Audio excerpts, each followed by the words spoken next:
Some mornings are just too beautiful to stay indoors. This is Washington State at its best.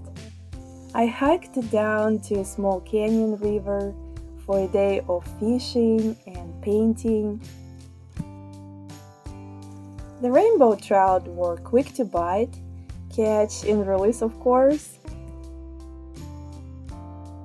Then it was time for my favorite part, painting this rushing water with watercolors, right where it flows.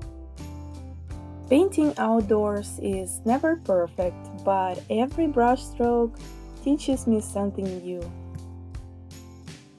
This is why I love plein air painting, art and nature in one perfect day.